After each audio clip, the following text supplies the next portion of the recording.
If you want to be in a committed relationship, it's natural for you to wonder, why am I still single? It is reasonable that you would ask this question.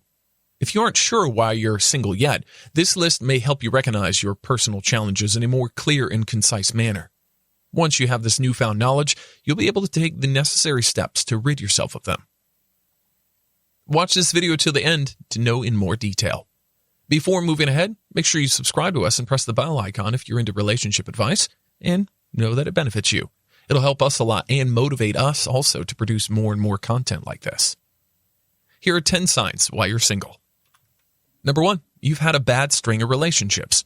It's possible that in the past you haven't been as picky as you should have been, and as a consequence, you dated a series of people who didn't respect either you or your relationship. If this is the case, it's time to start being more selective. They saw you as someone who could be used to their advantage, as a trophy that they could proudly display, or as their very own personal treasure box. Sorry about that. Let's move forward together with your life. Number 2. Your expectations are too high. It's not as if your life as a single person is so horrible that you'd be willing to do with an old friend, if you had to. If anything, it's probably the opposite. On the other hand, if you find yourself feeling regretful about someone that you may have hastily written off as unsuitable, it's probably that your expectations are unrealistically high for regular people to meet. Number 3, you have poor self-esteem. And it's not simply because you're single. Low self-esteem has a way of making itself known to the individual who struggles with it, and this may take many forms. It manifests itself in the way you can carry yourself, including your demeanor, manner of clothing, eye contact, and facial expressions. It's also audible in the words that you utter aloud. Number 4, you're accustomed to being single.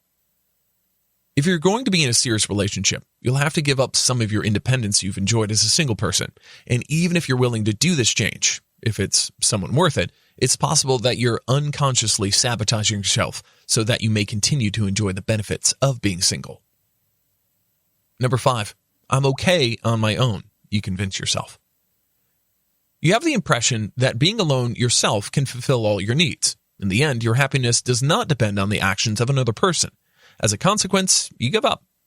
However, you respond to yourself by saying, the way of life is good. However, if I could share it with someone special, it would open up the world of possibilities for me. Number 6, you're simply too busy. Right now, you have a lot of possibilities that you need to attend to. There's very little time for dating, much less for devoting a long-term relationship with someone who wants to spend time with you every day. This makes it extremely difficult to find a partner who shares your interests and desires. Number 7, based on previous failures, you create rules. Your prior significant other had fantastic chemistry with you, but the two of you were unable to sustain a romantic relationship. Your connection faded. Your new personal rule is to stay away from romantic relationships with anybody who may pique your interest in any way. In addition to that, you've been hanging out with a whole bunch of people that have zero chemistry with you at all. Number 8, you have a reduced threshold for intimacy or closeness. Because of who you are and how you developed, you've not a particularly strong need for public displays of affection or loyalty. Simply said, this is how you were built from the ground up. Number 9, you've put other things ahead of relationships or meeting new people. You have found your happy place, which shields you not only from the emotional turmoil caused by toxic relationships, but also from the possibility of experiencing sadness or being let down. However, a little part of you still harbors the dream that you may one day meet someone who will make it worthwhile for you to forego those distractions and play your cards well for them. Now is the moment to prioritize the things that are most important to you. Number 10, you haven't met the right person yet.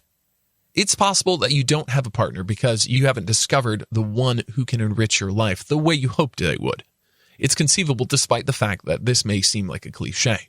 This does not mean that you will never come into contact with them again, but when you finally do, you'll understand just how much you've been missing out on them. And maybe that's the point of all this in the first place. This brings us to the end of our video. Make sure you subscribe to Club Human and hit the bell icon so you don't miss out on any updates from us. Meet you soon. Take care.